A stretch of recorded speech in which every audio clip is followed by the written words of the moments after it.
A medianoche, una mujer fue trasladada a urgencias con lesiones térmicas extensas. Llegó en estado crítico y, pese a los esfuerzos médicos, falleció horas después. Su nombre, Mireille Beltrán Ganen. Al principio, se habló de accidente o intento de suicidio, pero pronto surgieron dudas. La distribución de las lesiones no coincidía. La vivienda mostraba indicios inusuales y el testimonio de quien la llevó al hospital cambió más de una vez. Lo que parecía una tragedia doméstica empezó a perfilarse como otra cosa. ¿Qué ocurrió realmente esa noche? ¿Quién está ocultando la verdad?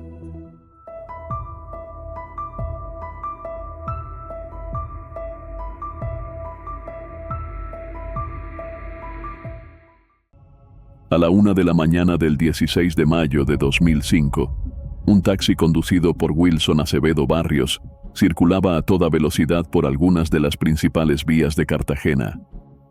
Esa noche, el conductor transitaba con urgencia por la avenida Pedro de Heredia, y la razón era comprensible. En el asiento del pasajero viajaba su esposa, gravemente herida. Debido a la velocidad, el conductor no respetó el semáforo en rojo que marcaba el cruce, y pocos metros después, impactó fuertemente contra otro vehículo. El conductor del auto afectado descendió enfurecido, con intención de enfrentarlo, pero al ver el delicado y alarmante estado de la mujer que transportaba el taxi, se contuvo. Wilson regresó al coche, donde su esposa gemía cada vez con mayor intensidad. Sin embargo, tras el impacto, el vehículo ya no encendía.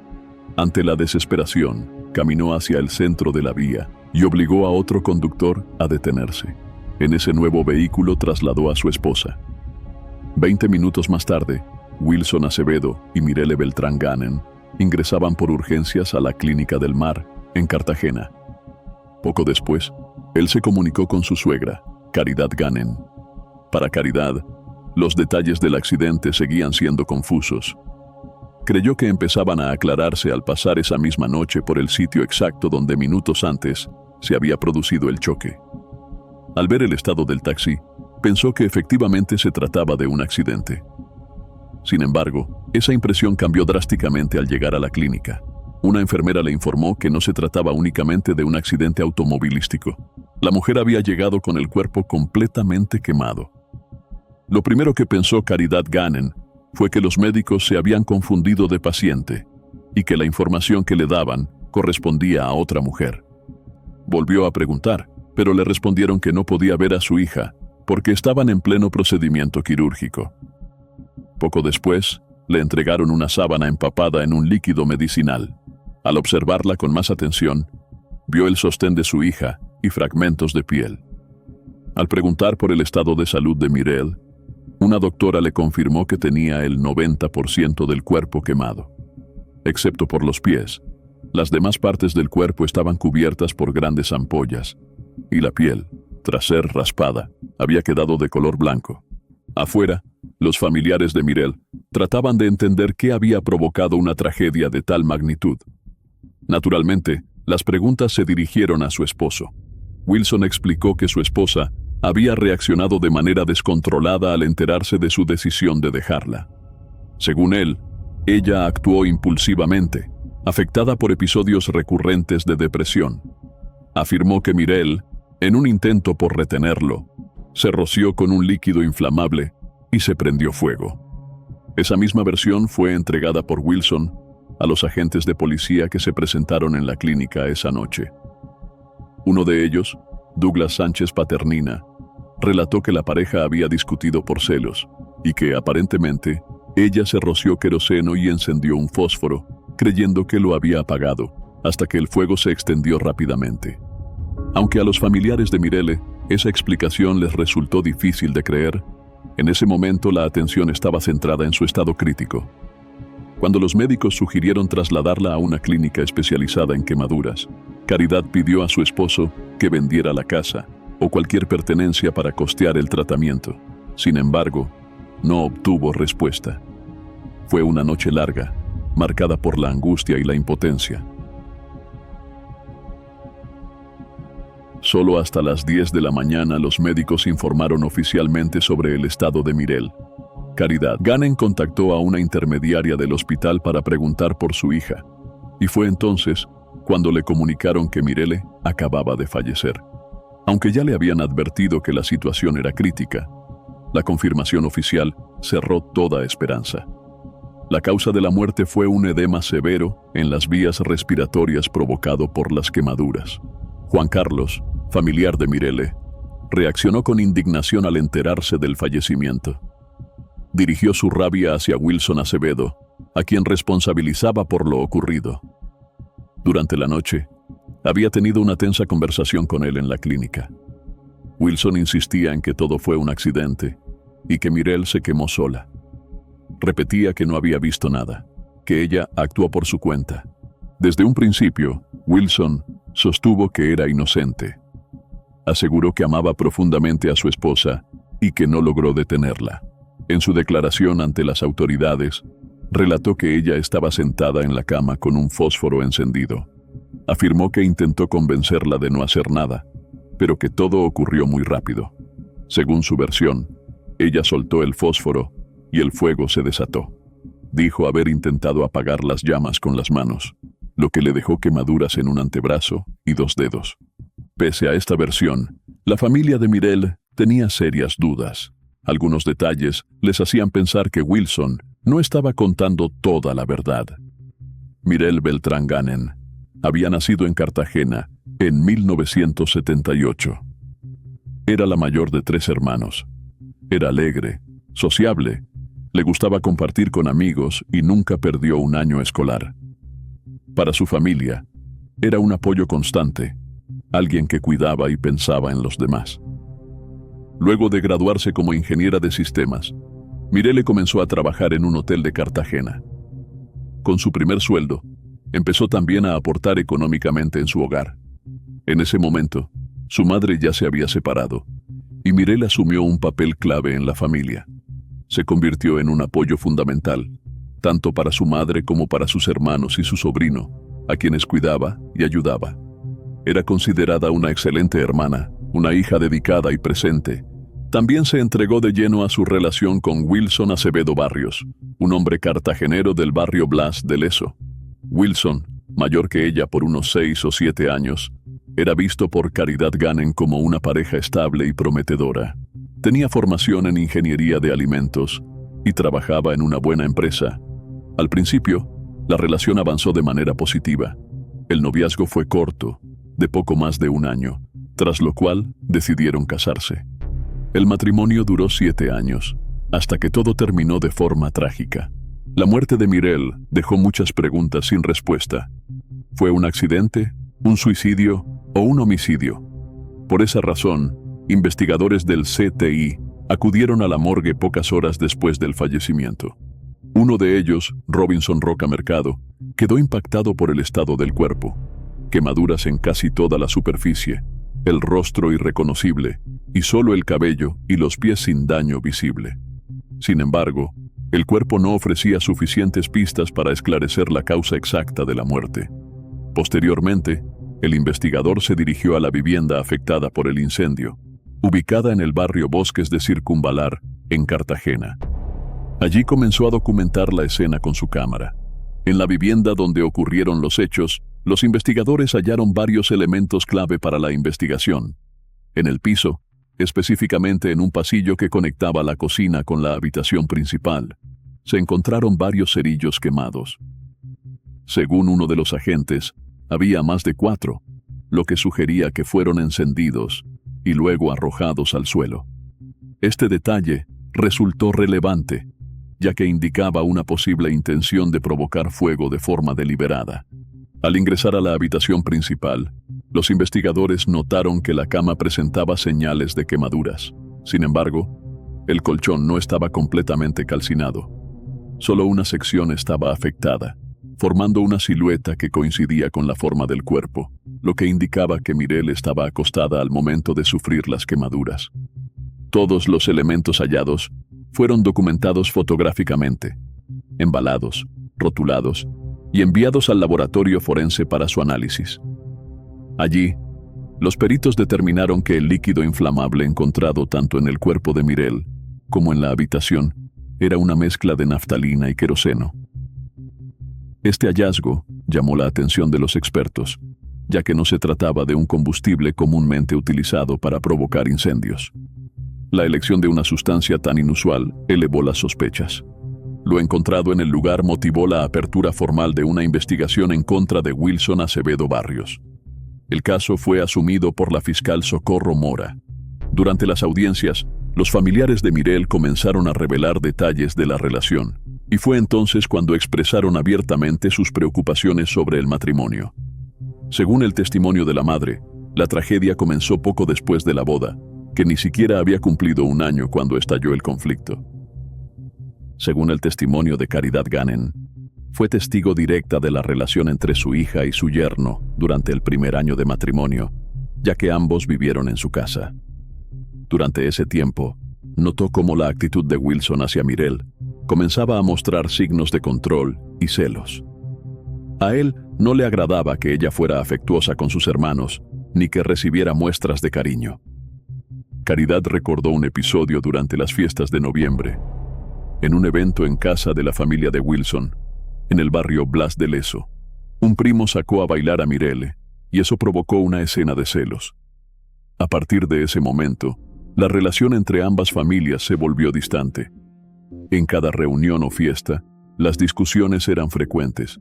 Wilson peleaba con quien fuera, con primos, con hermanos, con cualquier persona que estuviera cerca.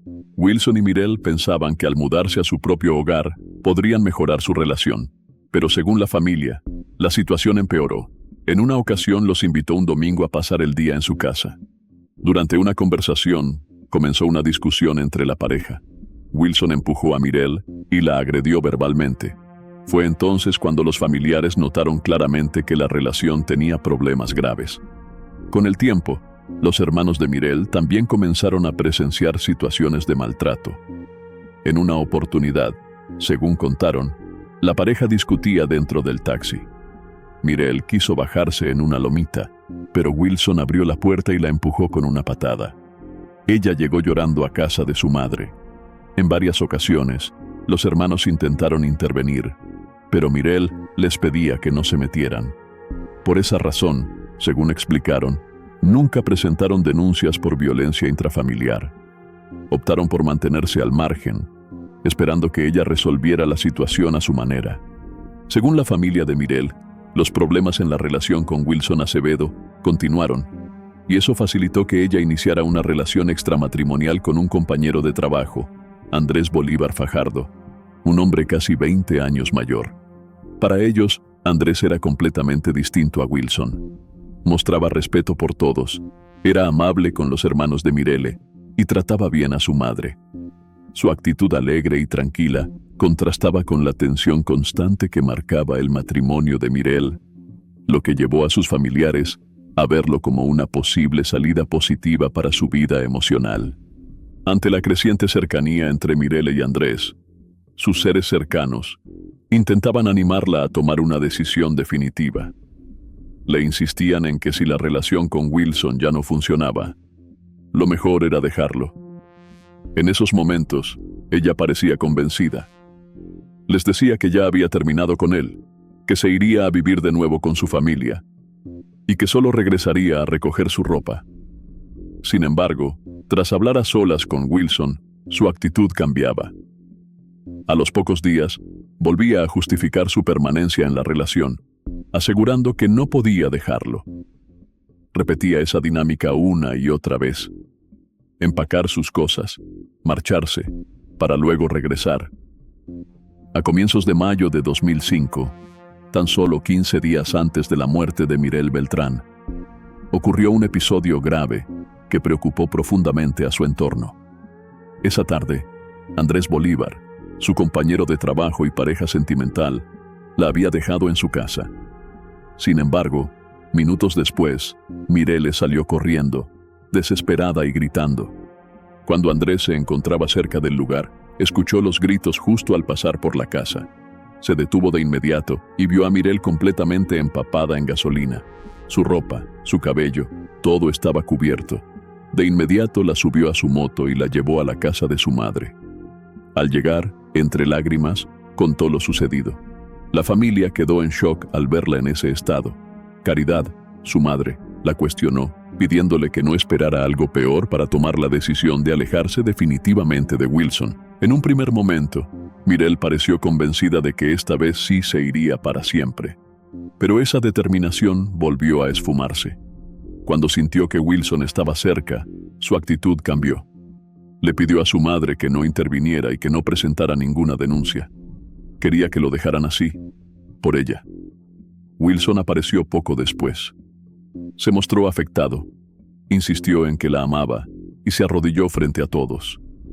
Decía que no sabía qué le había pasado, que no quería hacerle daño y que aún tenían sueños juntos, tener hijos, pagar la casa que habían comprado años atrás. Ante esa escena, Mireille volvió a ceder. Su familia, desconcertada, intentó persuadirla, pero ella se dejó convencer. Tomó ropa prestada de su madre, dejó la suya en la casa y regresó con Wilson. Cada vez que su madre insistía en denunciar lo ocurrido, Mireille lo impedía.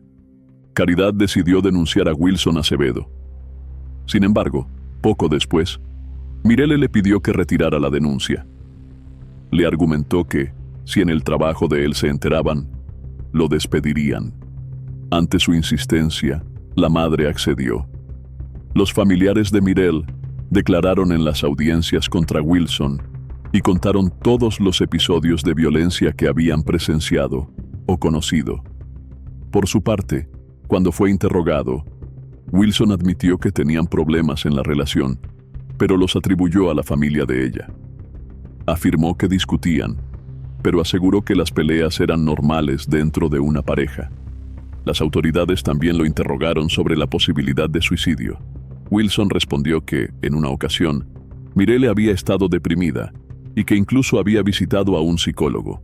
Dijo no recordar el nombre del médico, pero insistió en que sí había antecedentes de problemas emocionales. Durante la inspección judicial realizada en la habitación de la pareja, se encontraron medicamentos, entre ellos algunos usados para tratar los nervios y la depresión. Cuando se le preguntó a Caridad al respecto, ella negó que su hija tuviera problemas depresivos.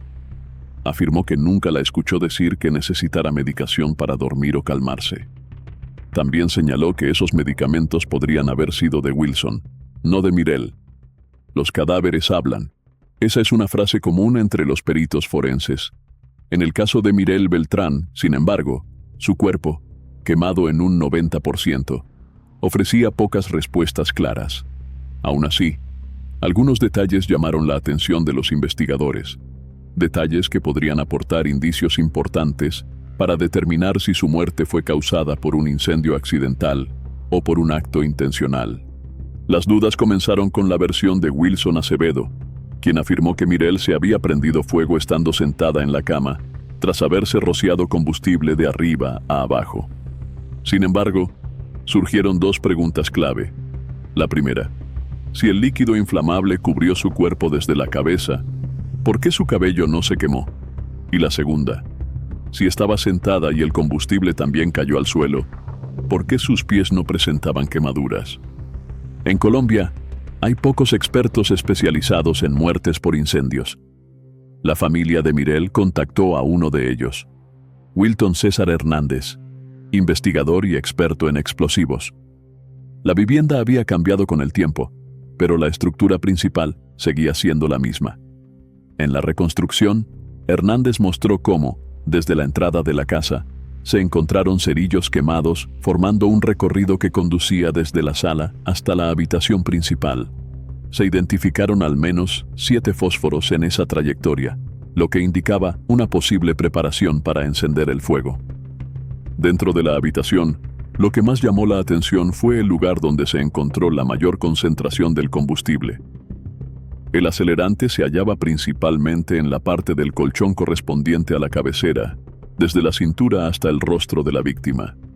Esto indicaba que el líquido inflamable había sido aplicado principalmente en la parte superior del cuerpo, mientras Mireille estaba acostada boca arriba.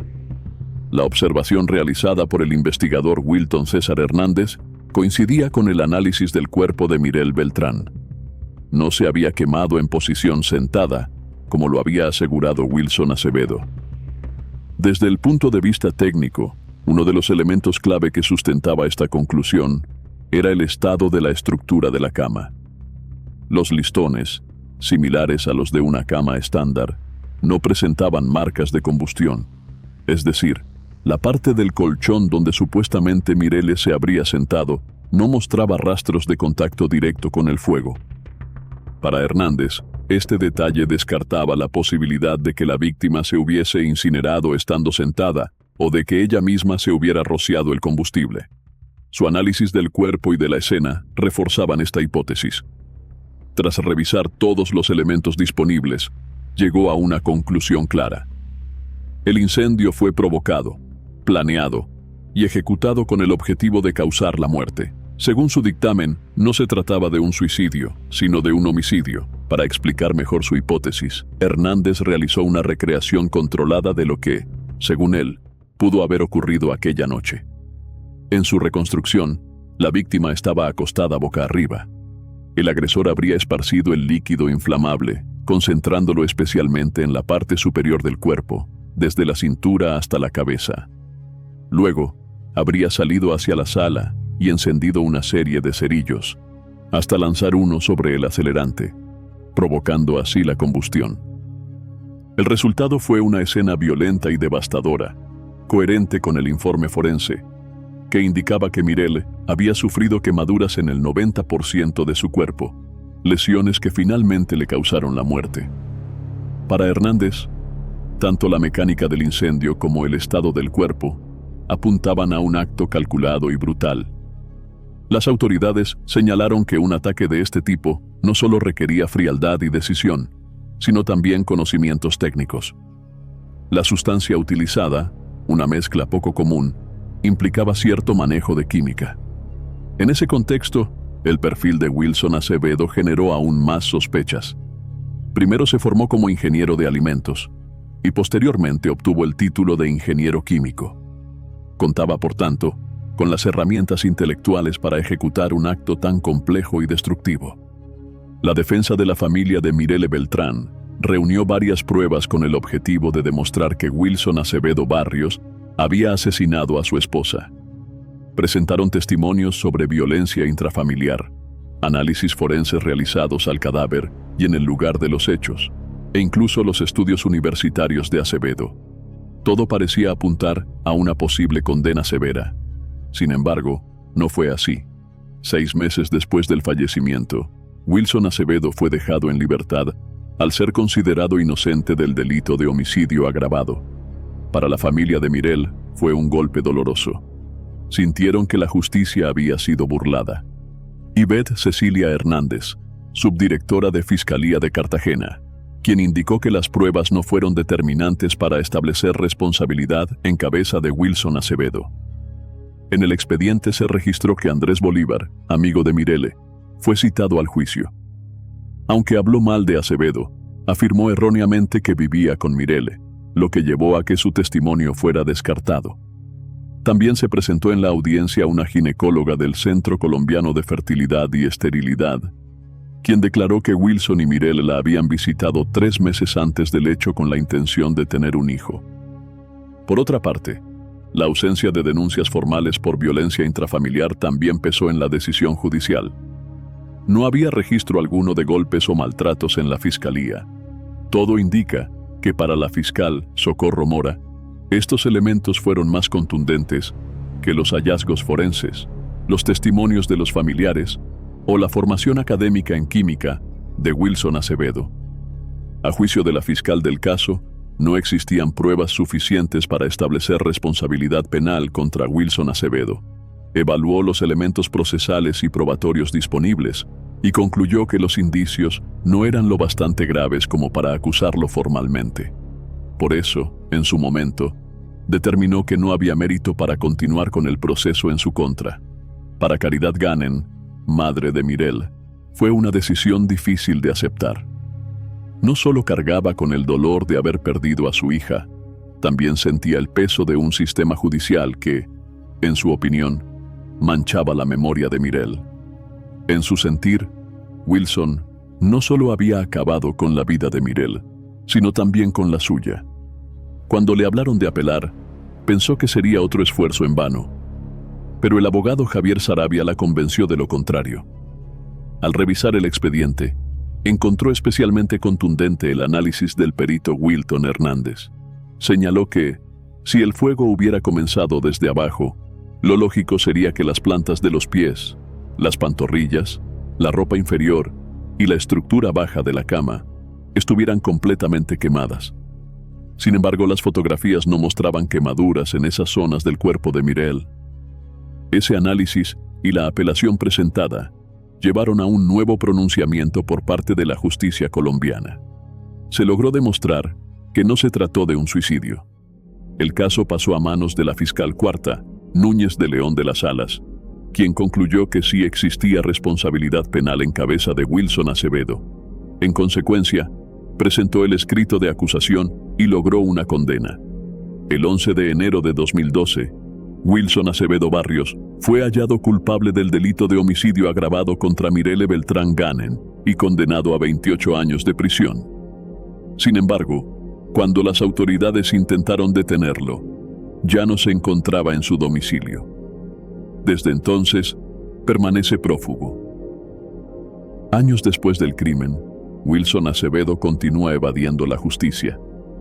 Las autoridades en Cartagena han expresado su intención de reactivar el caso y consideran ofrecer una recompensa millonaria a quien proporcione información confiable sobre su paradero, ya que lo consideran un peligro para la sociedad.